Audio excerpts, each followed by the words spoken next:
धर्मात जीवनातलं सगळ्यात मोठं आश्चर्य काय?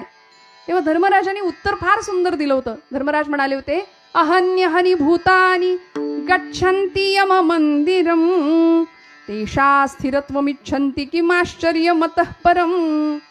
म्हणाले, आपल्यापैकी कुणी एखादं नातेवाईक आप्तेष्ट जर निघून गेलं, इहलोकीची यात्रा संपवली आणि त्या व्यक्तीला पोहोचवण्याकरता त्याचे सगळे आप्तेष्ट नातीगोती परिवार सगळा जमतो आणि कुठे जातो आपण सगळे? कुठे जातो? स्मशानात जातो, घाटावर जातो. त्याला धर्मराज म्हणतात यम मंदिरम, ते यमाचं मंदिर आहे. तिथे सगळे त्याला पोहोचवण्याकरता जातो. त्या अग्नीचा तो अग्निसंस्कार त्या देहावरती झाल्यानंतर किंवा त्या क्षणाला तिथे गेलेली सगळी माणसं गच्छन्ति यम मंदिरम तेषा स्थिरत्वमिच्छन्ति किमाश्चर्य. प्रत्येकाला असावी, फक्त कधी जायचे हे माहिती नाहीये, पण प्रत्येकाचा दिवस वेळ तिथीवार निश्चित आहे, ठरलेला आहे. परीक्षित राजाला सुद्धा कळालं. मला असं वाटतं राजाला माहिती तरी होतं आपल्याकडे 7 दिवस आहे. खरं सांगा, आपल्याकडे तीही खात्री नाहीये. आपल्याकडे किती दिवस आहेत आहे का कुणाला खात्री? येताना काही गॅरंटी कार्ड घेऊन आलोय का? प्रत्येक वस्तूची डेट असते बघा, एक्सपायरी डेट, ती बघूनच आपण वस्तू खरेदी करतो. तसं काही या देहावर कुणाचं लेबल घेऊन आलोय का आपण? अमुक अमुक इतके इतके दिवस हा देह या जगात राहणार आहे? नाही. तसं या देहाची सुद्धा एक्सपायरी डेट कुठली ना कुठली ठरलेली आहे, फक्त आपण त्याच्यापासून अनभिज्ञ आहोत आणि मग भ्रमात आहोत. म्हणून मृत्यूला मनुष्य अत्यंत घाबरतो किंवा त्याचा विचार करणं सुद्धा सोडून देतो. तुकोबराय म्हणतात, मरणाचा आपुले मरण पाहिले म्या डोळा, धन्य तो सोहळा अनुपम्य. मरणाचा कुठे सोहळा असतो का हो? पण संतांनी तो केला, कारण जीवन एका उच्चतम अवस्थेला नेऊन ठेवलं होतं. कुठल्या परमोच्च अवस्थेला तुकोबराय गेले होते? आता निश्चिंतीने पावलो विसावा, आता निश्चिंतीने विसावा, आता निश्चिंतीने पावलो विसावा, आता निश्चिंतीने पावलो विसावा, आता निश्चिंतीने पावलो विसावा, आता निश्चिंतीने पावलो विसावा, आता निश्चिंतीने पावलो विसावा.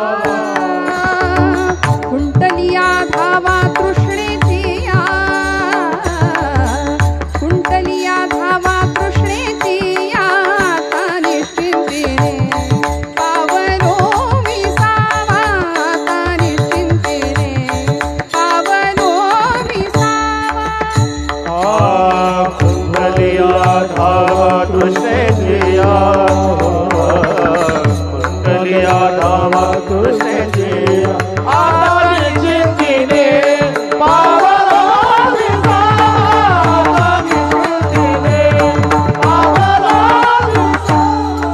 आता निश्चिंतीने पावलो विसावा, आता निश्चिंतीने पावलो विसावा.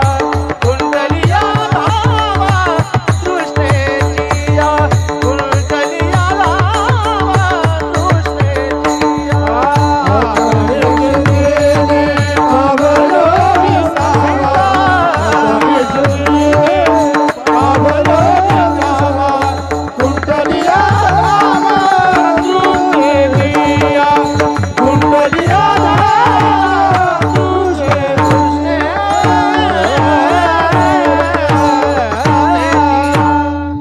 कुठल्या अवस्थेला महाराजांनी काय अनुभव घेतला? आता निश्चिंतीने पावलो विसावा, तुका म्हणे मुक्ती परिणिली नोवरी, आता दिवस चार खेळी मिळी.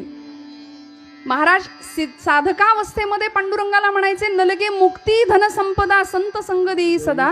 तेच तुकोबराय सिद्धावस्थेत पोहोचल्यावर म्हणतात, तुका म्हणे मुक्ती परिणिली नोवरी, आता दिवस चार खेळी मिळी. बस कुठल्याही क्षणी देवा तुझा निरोप येऊ दे, जायची तयारी आहे. का? जीवनाचा पूर्णत्वाचा अनुभव घेतलाय. आणि पूर्ण काय आहे हो? वैदिक गणित आम्हाला सांगतं, ओम पूर्णमिद पूर्णमद पूर्णमिदम पूर्णात पूर्णमुदच्यते पूर्णस्य पूर्णमादाय पूर्णमेवावशिष्यते. पूर्ण काय आहे? पूर्ण ब्रह्म आहे.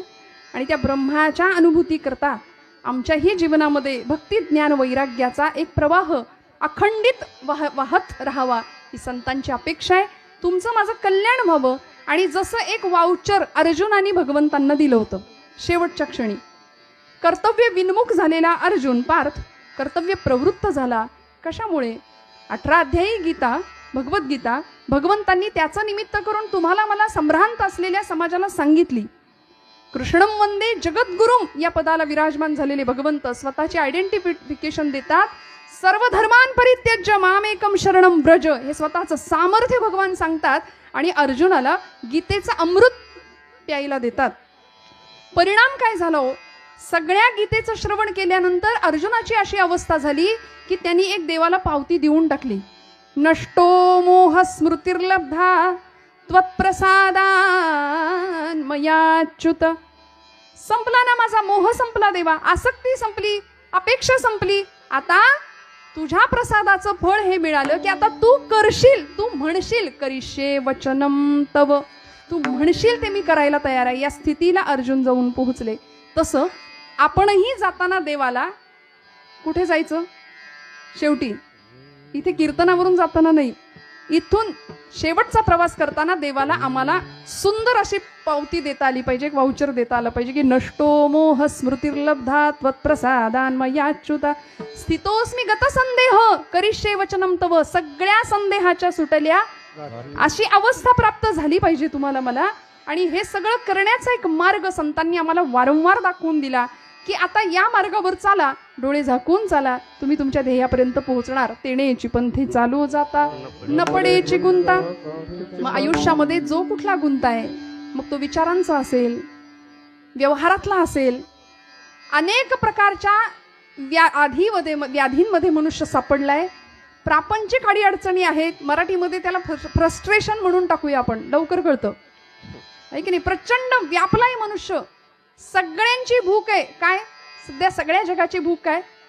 सत्ता, संपत्ती, ऐश्वर्य, सगळा सुखांचा उपभोग घेता यावा असं जीवन आम्हाला प्राप्त व्हावं. आणि या दृष्टीने जो तो धड पडेपर्यंत धडपडतोय, पण याच्यामध्ये आपलं हित आहे का हेच कुणाला कळेना. याच्यामध्ये आपलं हित नाहीये हे प्रत्येक वेळी संत आम्हाला सांगतात. संसाराची नश्वरता वेळोवेळी सांगून दिली आम्हाला. दुःख बांधवडी आहे हा संसार, सुखाचा विचार नाही कोठे. मग नश्वर असलेल्या संसारामध्ये तुम्ही सुख शोधता. म्हणजे मामासाहेब दांडेकर असं म्हणायचे, मिरच्यांच्या बाजारात जायचं आणि म्हणायचं पेढे देता का खव्याचे किलोभर. मिरच्यांच्या बाजारात गेल्यानंतर तिथे ठसकाच लागणारे, डोळ्यात पाणीच येणारे. तसा हा संसार आम्हाला रडवणारच आहे, रडवणारच आहे. पण मग हे कायमचं दुःख बाजूला व्हावं आणि निरतिशय आनंदाची प्राप्ती व्हावी. कारण सुखाचं नाणं उचललं की मागे दुःखाचा काटा आहेच आहे. मग समर्थांना प्रश्न विचारावा लागला, जगी सर्व सुखी असा कोण आहे, विचारी मना तुचे शोधून पाहे. प्रश्न विचारला की बाबा हे मना, तू आता याचा शोध घे, कोण आहे जगामध्ये सर्व सुखी? खरं सुख कोण आहे? ज्यांना तो सापडला, पांडुरंग सापडला, पंढरीश परमात्मा, त्याच्या पायाशी सगळं सुख आहे हे संतांना सांगितलं. संतांनी आम्हाला वारंवार सांगितलं. बस त्या दृष्टीने पावलं आमची वळावीत आणि असं हित तुमचं माझं व्हावं आणि ते हितच व्हावं, इथेच या जन्मातच व्हावं याकरता संतांचं हृदय कळवळलं. म्हणून अशा हितासाठी जो धडपडतोय, अशा हितासाठी जो प्रयत्नशील आहे, कारण मनुष्याचा प्रवास माणसाकडून देवाकडे झाला पाहिजे, बरोबर ना? आम्ही कुणाचे अंश आहोत? देवाचे अंश आहोत. मग आमचा प्रवास पुन्हा त्याच दिशेने गेला पाहिजे. आणि देवत्व आम्हाला कधी येतं? एक मूर्तिकार मी पाहिला, मूर्ती घडवत होते आणि छान पांडुरंग परमात्म्याची मूर्ती त्यांनी घडवली. असे ओबडधोबड टोकेरी दगड पडले होते. माझा आपला वेड्यासारखा प्रश्न मी विचारलं, म्हटलं बाबा एवढ्या त्या ओबडधोबड टोकेरी दगडातनं तुम्ही इतकी सुंदर माझ्या पांडुरंगाची मूर्ती केलीच कशी? माझा आपला बावळटासारखा प्रश्न होता. पण ते म्हणले, ताई तुझ्या भाषेत सांगू का? म्हटलं सांगा. ते म्हणाले, त्या मूर्तीला नको असलेला भाग मी छिन्नी आणि हातोड्याच्या साह्याने काढून टाकला, आतमध्ये पांडुरंग आपोआप तयार झाला. छिन्नी हातोड्याचा घाव, करी दगडाचा देव, खाई दैवाचे तडाखे, त्याचं माणूस हे नाव. विठ्ठल विठ्ठल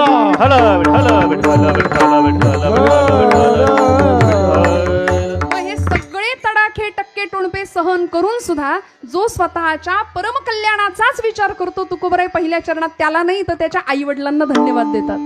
आपुलिया हिता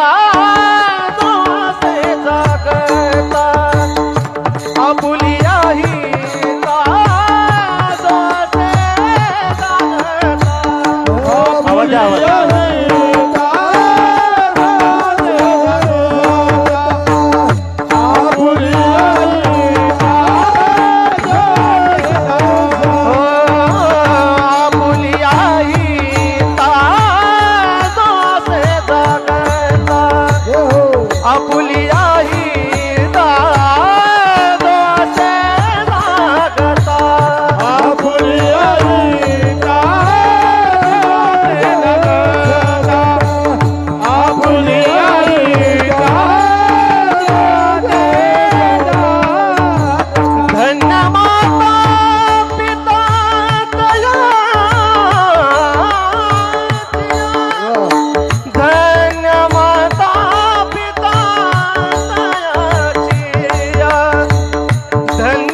माता पिता तयाचिया तयाचिया धन्य माता पिता तयाचिया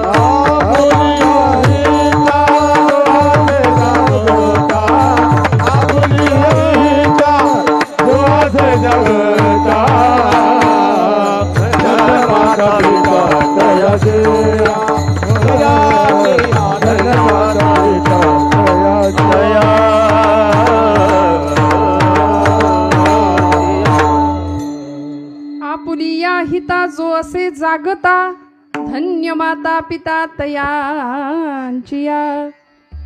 तुकोबरायांनी साधा सोपा अर्थ आम्हाला सांगितला. स्वतःच्या हितासाठी जो जागृत आहे, जो कायम तत्पर आहे, त्याच्या आई वडिलांना तुकोबराई धन्यता देतात. धन्य माता पिता तयांचिया.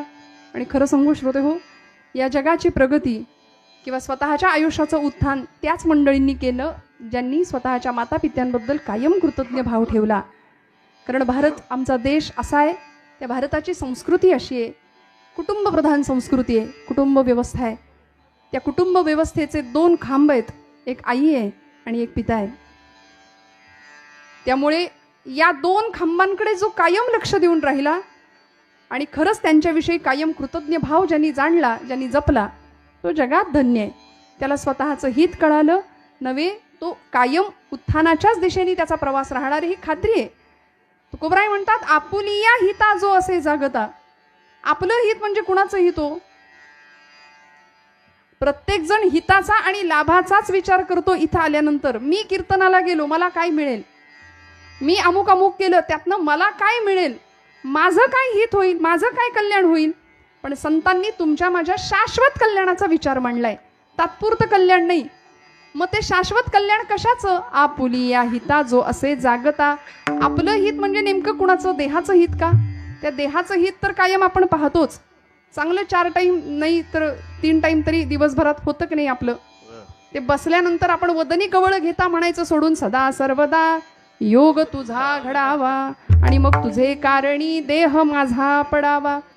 मनुष्य स्वतःच्या देहाच्याच हिताचा कायम विचार करतो. स्वतःच्याच जीवनाचं हित व्हावं, इतरांचं वाटोळं झालं तरी चालेल, हा त्यामागचा भाव आहे. पण आपलं हित म्हणजे देहाचं हित नाही हो.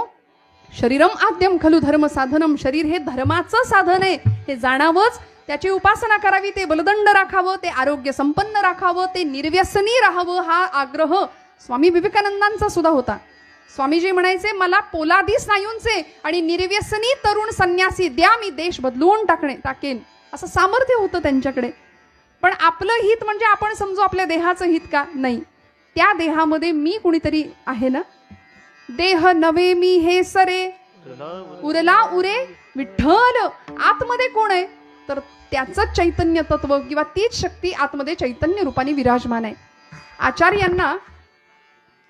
आचार्यांनी आपल्या शिष्यांना एकदा प्रश्न विचारला होता की किंते ज्योतिर्वदस्वहनि रविरिह मे चंद्रदीपादिरात्रौ स्यादेवं भानुदीपादिक परिकलने किं तव ज्योतिरस्मि चक्षुस्तन्मीलने भवति च किं सुतरां धीर्धियः किं प्रकाशे तत्रैवाहं ततसि परमकं ज्योतिरस्मि प्रभोहम. प्रश्न असा होता, किंते ज्योतिः. आचार्य जगद्गुरु शंकराचार्य आपल्या शिष्यांना म्हणतात की हे सगळं जग कशामुळे प्रकाशमान आहे रे बेटा, सांग मला. हे सगळं जग कशामुळे प्रकाशित आहे? त्यांनी उत्तर दिलं, अहनि रविही. अहनि म्हणजे दिवसा, दिवसा सूर्यामुळे, आणि चंद्रदीपादि रात्रौ, रात्री चंद्रामुळे प्रकाशमान आहेत. उत्तर मिळालं, हे सगळं जग कशामुळे प्रकाशमान आहे?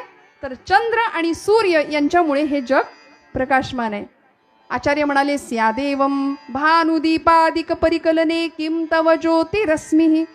म्हणाले, सूर्य आणि चंद्र यांचा प्रकाशक कोण आहे? सूर्याला आणि चंद्राला प्रकाश देणारा कोण आहे? किंवा ते प्रकाशमान आहेत हे तुला कुणामुळे कळालं? तर त्यांनी उत्तर दिलं, चक्षुस्तन्मीलने भवति च किं सुतरा धीर्धियः किं प्रकाशे. चक्षुः म्हणजे डोळे. म्हणाले, सूर्य हा सूर्य आहे, हा चंद्र आहे, हा दिवस आहे, ही रात्र आहे, हे घर आहे, हे जमीन आहे, हे शेत आहे, हे कशामुळे कळलं मला? तर चक्षुः म्हणजे माझ्या डोळ्यांमुळे. आपण जागे आहेत ना सगळे? माझ्या डोळ्यांमुळे मला कळालं की हे हा सूर्य आहे किंवा ही रात्र आहे, हा चंद्र आहे. मग चंद्र सूर्याचा प्रकाशक कोण? उत्तर दिलं शिष्यांनी, म्हणाले चक्षुः. आचार्य म्हणाले, ठीक आहे, चांगले, पण आता डोळ्यांचा प्रकाशक कोण आहे? हा सूर्य आहे किंवा ही रात्र आहे किंवा हा चंद्र आहे किंवा हा मृदंग आहे, हा माईक आहे, हे तुला कशामुळे कळतंय? डोळ्यांना दिसतं इथपर्यंत ठीक आहे, पण त्याची जाणीव नेमकी कशामुळे होती? त्यावेळी त्यांनी उत्तर दिलं, धीही. म्हणजे डोळ्याचा प्रकाशक कोण आहे? तर बुद्धी. मग म्हणाले, धीर धिय किं प्रकाशे. बुद्धीचा प्रकाशक कोण आहे तुझ्या? जग प्रकाशमान आहे चंद्र सूर्यामुळे. चंद्र सूर्याचा प्रकाशक तुझा डोळा, डोळ्यांचा प्रकाशक तुझी बुद्धी. मग बुद्धीचा प्रकाशक कोण? त्या पुराणी उत्तर दिलं, आचार्य असं काय करतात? तत्रैव अहम. मीच नाही का? मीच नाही का प्रकाशक? मग तो आतमध्ये जो कोणी मी आहे ना, त्याला तत्वज्ञान किंवा वेगळ्या भाषेमध्ये कूटस्थ चैतन्य असं म्हणावं, किंवा त्याला आम्ही आत्मा म्हणतो. माऊलींनी त्याला काय म्हटलं माहितीये का? जीवीची या जीवा प्रेम भावाची या भावा, जीवीची या जीवा प्रेम भावाची या भावा, जीवीची या जीवा प्रेम भावाची या भावा, जीवीची या जीवा प्रेम भावाची या भावा. तुझं वाचुनी केशवा, तुझं वाचुनी केशवा अनुनावडे, जीवे अनुसरलिये अजुनी कालये, जीवे अनुसरलिये अजुनी कालये. तुझं वाचुनी केशव अनुनावडे, तुझं वाचुनी केशव अनुनावडे, जीवे अनुसरले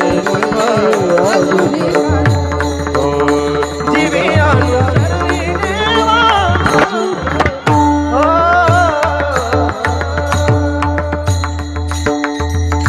तो जो जीवाचा जीव आहे त्याचं हित व्हावं. तो कोण आहे? तो मीच आहे. कोहम कथमिदम जातम को वै कर्तास्य विद्यते. मी कोण याचं उत्तर आम्हाला मिळावं, आणि ते एकदा मिळालं की आमचं कल्याण झालं म्हणून समजा. तुकोबराय म्हणतात, असं आपलं कल्याण ज्याला व्हावं असं वाटतं त्याकरता त्याला तर धन्यवाद दिले, पण त्याच्या आईवडिलांना धन्यवाद देतात.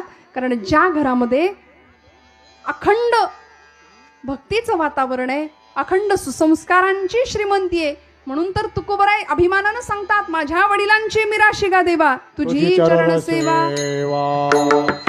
पांडुरंगा तुझी चरण सेवा पांडुरंगा तुझी चरण सेवा पांडुरंगा तुझी चरण सेवा माझ्या वडिलांची मिरासी देवा माझ्या वडिलांची मिरासी देवा माझ्या वडिलांची मिरासी देवा माझ्या वडिलांची मिरासी तुझी चरण सेवा पांडुरंगा तुझी चरण सेवा पांडुरंगा उपवास पारणे राखीला दादा उपवास पारणे राखीला दादा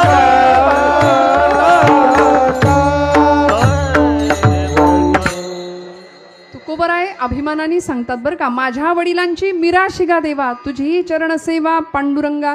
पांडुरंग परमात्मा ज्यावेळी तुकोबांना म्हणतात काहीतरी मागा तुमच्यासाठी, महाराज म्हणतात तू मला काही द्यायची गरज नाही, आमची ॲसेट आहे फार मोठी आहे, काय संपत्ती आहे, माझ्या वडिलांची मिराशिगा. आता मिरास हा शब्द मराठी भाषेतला आहे, त्यामुळे नवीन कॉन्व्हेंट किंवा इंग्रज आळलेल्या लोकांना फार लवकर हा कळणार नाही शब्द.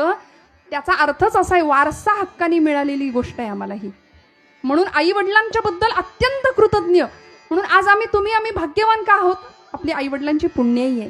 आज पाटील कुटुंबाला हे सगळं करण्याची प्रेरणा होती, ती पुण्याई आहे, ती पाठीशी आहे.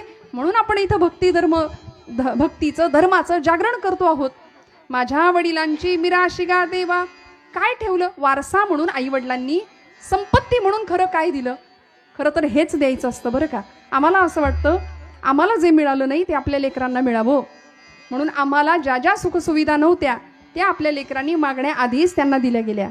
त्याचा परिणाम त्याची किंमत नाही राहिली. काडीभर चालवायची किंवा कुठल्याही पद्धतीची पात्रता नसताना सुद्धा पेट्रोल टाकून आई वडील किंवा वडील त्याला बाईक देतात हातामध्ये. मोठ्या महागड्या किमतीचा मोबाईल लेकरांच्या हातामध्ये मिळतो आणि मग त्या वस्तूंचा वापर विनियोग नेमका कसा होतो याचा विचार आम्ही नाही करत. माऊलींनी मोठ्या माणसांवर जबाबदारी का दिली. येथ वडील जे जे करीती तया नाम धर्म ठेविती तेची येर अनुष्ठिती सामान्य सकल. मोठ्या माणसांवर प्रचंड मोठी जबाबदारी आहे, त्यामुळे धन्यता द्यायची तर तुकोबारायांनी आई वडिलांना आधी दिली. कारण ज्या घरामध्ये बोल्होबा आणि आई कनकाई आहे ना तिथे तुकोबा असतात.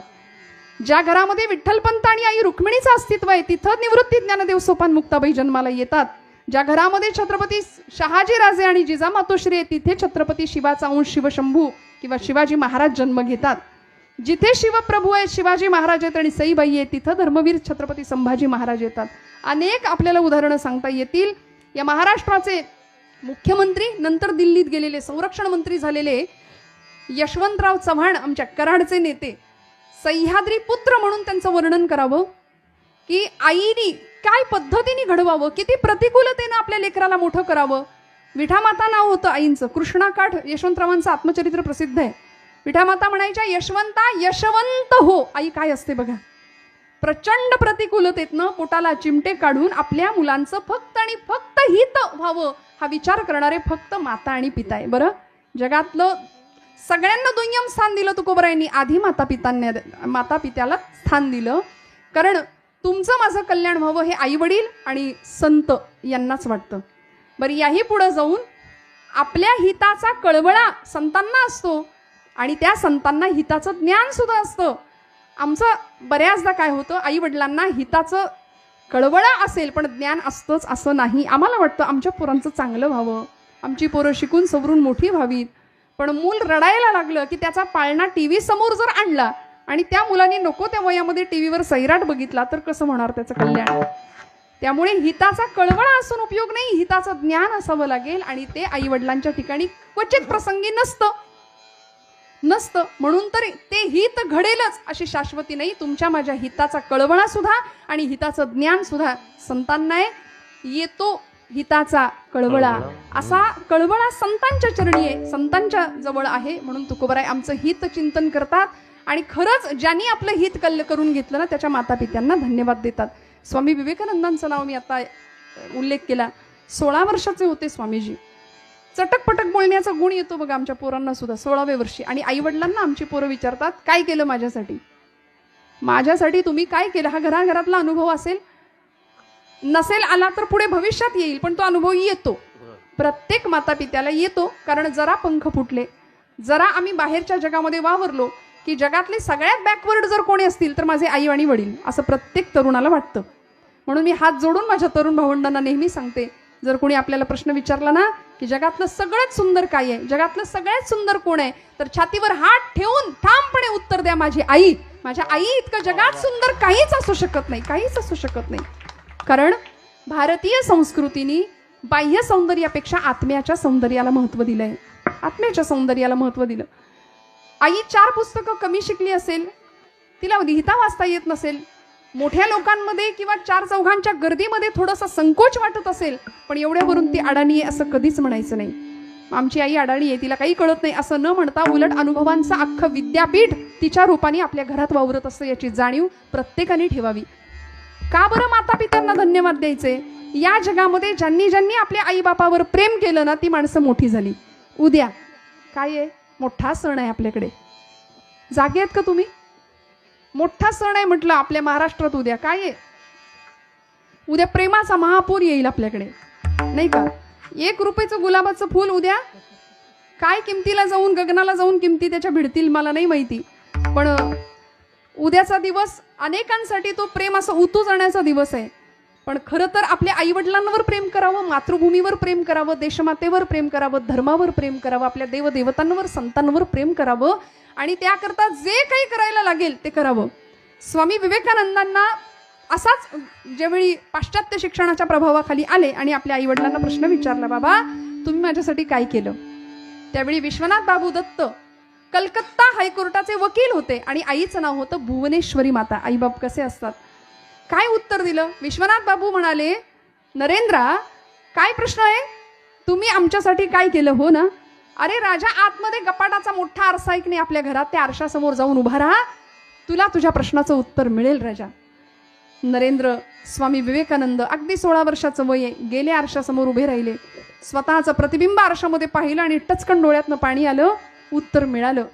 कारण इतका सुंदर सशक्त देह, आरोग्य संपन्न देह, बलदंड देह, देखणं रूप, स्वतःच्या कर्तृत्व शक्तीवर पूर्ण विश्वास, यापेक्षा आई बापांनी काय मागे ठेवायचं असतं. आणि हे सगळं मिळालं. ही संस्कारांची देण, ही संस्कारांची श्रीमंती मिळाली. म्हणून तर हा लौकिक किंवा हा वीरोत्तम, हा महापुरुष योद्धा संन्यासी म्हणून प्रचाराला आला, नामाभिधान प्राप्त झालं आणि जगाला ओरडून सांगितलं की तुम्ही स्वतःला कमी समजू नका, अमृतस्य पुत्र आहात, तुम्ही अमृताचे पुत्र आहात, स्वतःला अजिबात कमी समजू नका. मला असं वाटतं हे हित ज्याला कळालं ते कशामुळे, स्वतःच्या माता पित्यांच्यामुळे. मग अशा घराण्यामध्ये अशी संतती जन्माला यावी, साधू संतांची हीच अपेक्षा आहे. ज्या घरामध्ये अखंड विठ्ठल भक्तीची परंपरा आहे, अखंड विठ्ठल स्मरण आहे, ज्या घरामध्ये पंढरपूरची वारी खरं तर कधीच नव्हती बरं का, पंढरपूरची वारी कधीच नाही, पंढरपुरापासून अगदी जवळचं घर आहे, अगदी जवळचं गाव आहे. पण ज्यावेळी आषाढीच्या एकादशीच्या गर्दीमध्ये पांडुरंगाला रुक्मिणी आईने विचारावं की सगळे पंढरपूरला येणार आहेत, तर पंढरपूरला येणाऱ्या सगळ्यांनाच वैकुंठाची गती प्राप्त होणार का हो देवा. पांडुरंग परमात्मा म्हणतात, अगं तुला कोणी सांगितलं पंढरपूरला आला म्हणजे मला प्राप्त झाला किंवा वैकुंठाला प्राप्त झाला. इथे न येता सुद्धा माझी भक्ती करणारे अनेक आहेत. कारण भगवद्गीतेमध्ये मी सांगितलंय, यत करोषि यदश्नासी यज्जुहोसी ददासी यत तपस्यसी कौंतेय तत्कुरुष्व मदर्पणम. तू जे जे कर्म करशील ते मला अर्पण करण्याच्या भावनेने कर. बघा, संत असू देत, भगवंत असू दे, सगळ्यांच्या वचनांचा आम्ही आपल्या सोयीप्रमाणे अर्थ घेतो. काय म्हणाले देव, जे जे करशील ते मला अर्पण कर. म्हणून जर चोर चोरी करताना स्वामींचं वाक्य समोर ठेवून जर चोरी करायला लागला, भिवू नको, मी तुझ्या पाठीशी आहे, तर त्या चोरीला किंवा त्याच्या कर्तव्याला सत्कर्म म्हणता नाही येणार. सत्कर्म करत असताना भगवंत कायम पाठीशी राहील, सहाय्य करता राहील. त्यामुळे जे जे कर्म आम्ही अर्पण करू ते सत्कर्म असावं. बरीच मंडळी संध्याकाळ झाली की सरकार मान्य होतात. ते काम जर देवाला अर्पण केलं तर ते काम देवाला पोहोचणार आहे का, ते बरं आहे का, नाही हो. साधं उत्तमातलं उत्तम सत्कर्म तुमच्या माझ्या हातून घडावं आणि ते भगवंताच्या चरणी अर्पण केलं जावं. भगवंत म्हणले त्याकरता माझ्यासाठी कर्मकांड करायची काही गरज नाही. पत्रम पुष्पम फलम तोयम, काहीही दिले तरी मी आवडीनं सेवन करणार आहे. रुक्मिणी आईसाहेब म्हणतात कोण आहे देवा, असं कोणी आहे का हो? चल म्हणाले नेतो तुला. म्हणून भगवंत आईसाहेबांना घेऊन गेले. कुठे? लांब नाही गेले, त्या पंढरपुरापासून जवळ असलेलं अरणगाव नावाचं, अरणभेंडी नावाचं गाव, त्या बांधावर उभे राहिले. सकाळची वेळ, विहीर, पाण्यानं तुडुंब भरलेली विहीर, त्या विहिरीला मोठ जुंपलेली. आता सगळं गेलं, आता इलेक्ट्रिसिटी नाही का असल्यामुळे आता हे मोठ बीट काही नाही राहिलं. पूर्वीची श्रीमंती आपली श्रीमंती सुद्धा आपण कोणी लक्षात घेत नाही बरं का. आता आम्ही खूप सोफिस्टिकेटेड झालो, खूप पुढारलो. त्यामुळं पूर्वीचं वैभव होतं एका शेतकऱ्याच्या घरचं. छान उत्तम मळा फुलवलेला आहे, उत्तम. प्रत्येक रोपटं विठ्ठल समजून जगवलेलं आहे, प्रत्येक रोपटं. आणि असा छान पोशाख परिधान केलेला आहे, बाराबंदी आहे, अंगरखा आहे, त्या फेटा घातलेला आहे, धोतर आहे मस्त, करवती काठी, आणि छान उत्तम पांडुरंगाचं स्मरण अखंड चालू आहे. आई साहेब रुक्मिणी पाहतायत की हा तुमचा भक्त आहे का? पांडुरंग सांगतायत हो. काय नाव याचं? म्हणाले, आणि कानावर शब्दच आले की हो, कांदा मुळा भाजी, कांदा मुळा भाजी, कांदा मुळा भाजी, कांदा मुळा भाजी, अवघी विठाई माझी, अवघी विठाई माझी, अवघी विठाई माझी, अवघी विठाई माझी, कांदा मुळा भाजी, कांदा मुळा भाजी, कांदा मुळा भाजी, अवघी मिठाई माझी, अवघी मिठाई माझी, अवघी मिठाई माझी, अवघी मिठाई माझी. लसूण मिरची कोथिंबिरी अवघा झाला माझा हरी, अवघा झाला माझा हरी, कांदा मुळा भाजी, कांदा मुळा भाजी. अखंड भगवंताचं नाम चालू आहे. प्रत्येक रोपट भगवंत स्वरूप समजून ते जगवायचं चालू आहे. आणि तेवढ्यात भगवंतांनी सांगितलं, हे बघ हा माझा भक्त सावता, जातीने माळी असला तरी अखंड भजन करतो, अखंड प्रत्येक रोपट भगवंत समजून जगवतो, मला अर्पण करतो प्रत्येक कर्म. हा पंढरपूरला नाही आला तरी चालतं, नाही आला तरी चालतं. दोघांचं भोजन सुरू झालं. त्यांची पत्नी दुपारच्या वेळी, माध्यान्नीच्या वेळी भोजन घेऊन शेतात येते. दोघं जण जेवायला बसतात आणि पत्नीनं प्रश्न विचारला, कारभारी तुम्ही पंढरपूरला कधीच गेलेलं पाहिलं नाही. गळ्यात तुळशीची माळ आहे, कपाळाला गोपीचंदनाचा टिळा आहे, बुक्का लावता, सतत विठ्ठल विठ्ठल विठ्ठल नामस्मरण करता, पण पंढरपूरला कधी गेलेला पाहिलं नाही. सावतोबा म्हणतात, अगं हा प्रश्न आहे का तुझा? उत्तर देतो म्हणाले. उठले, अन्न ब्रह्माची प्रार्थना झाली, हातावर पाणी घेतलं, उठले आणि बैलांच्या वर गेले. सांगितलं की माझा विठ्ठल फक्त विटेवरच नाही, सगळीकडे आहे, सगळीकडे आहे. ईश्वर सर्वभूतानां हृद्देशेर्जुन तिष्ठति भ्रामयन् सर्वभूतानि यंत्रारूढानि मायया एको देवः सर्वभूतेषु गूढः सर्वव्यापी सर्वभूतांतरात्मा. हे उपनिषदांतलं गूढ आणि गहन तत्वज्ञान सावतोबा अत्यंत सोप्या शब्दामध्ये आपल्या बायकोला सांगतायत. अगं माझा विठ्ठल कुठे नाही, कुठे नाही ते विचार. सगळीकडे माझा विठ्ठल आहे. बैलात विठ्ठल आहे, इथं मातीत विठ्ठल आहे, प्रत्येक रोपट्यात विठ्ठल आहे. ही मोठ बघितलीस काळ्या रंगाची, माझा विठ्ठल सुद्धा तसाच आहे. सगळं विठ्ठल सांगायला लागले. त्यावेळी सावतोबांची लहान मुलगी होती, अगदी 8 वर्षाची, नांगिता नाव. धावत आली, मागणाशी मिठी मारली, बाबा बाबा. येणाऱ्या वारीला, येणाऱ्या एकादशीला माझ्या सगळ्या मैत्रिणी निघाल्यात पंढरपूरला, आपण येता का हो? आपण जाऊया का हो? बायकोला जे तत्वज्ञान सांगितलं ते मुलीला कसं पटणार? ते कसं पटणार? पण अधिकार तैसा करू उपदेश या न्यायानी सावतोबा तिच्या अधिकारानुसार तिला सांगतात की नागू, अगं हा जो मळा आहे ना, आपण पंढरपूरला गेल्यावर कसं जमेल? हा जो मळा आहे ना, तो आपल्याला पांडुरंगाने सांभाळायला दिलाय. या मळ्याचा मालक पांडुरंग आहे. श्रोते हो, मला सांगा किती जणांना कळलं? या सगळ्याचा मालक तो आहे. कळतं का आम्हाला? नाही. आमच्या पुण्यात एक गाडी बघितली मी परवा, ट्रॅफिकला अशी सिग्नलला उभी होती. त्या गाडीच्या मागे लिहिलं होतं, भाऊंशी वाकडं स्मशानात लाकडं. म्हटलं बाई ग, आता ही गाडी घेऊन हे महाराज वर जाणार आहेत की काय? ती धरणी माता तुमच्यावर हसते. आम्ही असे जमिनीवर उभे राहतो, त्या बांधावर उभे राहतो, येणाऱ्या पाहुण्याला सांगतो ते झाड दिसतंय, तो डोंगर दिसतोय, तिथपर्यंत सगळं माझं. ती धरणी माता म्हणते बाई ग, याचा आजा सुद्धा हेच म्हणायचा, याचा पणजा सुद्धा हेच म्हणायचा, हा सुद्धा हेच म्हणतोय, आजा गेला पणजा गेला. ऐक ना, सगळे याच मार्गाने चाललेत, मग आम्ही कशाचा हव्यास करतो? माता पित्यांनी खरी श्रीमंती संस्कारांची, भक्तीची, ज्ञानाची शिदोरी मागे ठेवावी, ज्याच्यामुळे अशी संतती जन्माला येते आणि त्या संततीचा हर्ष भगवंताला वाटतो. दुसरं चरण. कुळी कन्या पुत्र होती जे सात्विक, कुळी कन्या पुत्र होती जे सात्विक, कुळी कन्या पुत्र होती जे सात्विक, कुळी कन्या पुत्र होती जे सात्विक, कुळी कन्या पुत्र होती जे सात्विक, कुळी कन्या पुत्र होती जे सात्विक, कुळी कन्या पुत्र होती जे सात्विक, कुळी कन्या पुत्र होती जे सात्विक.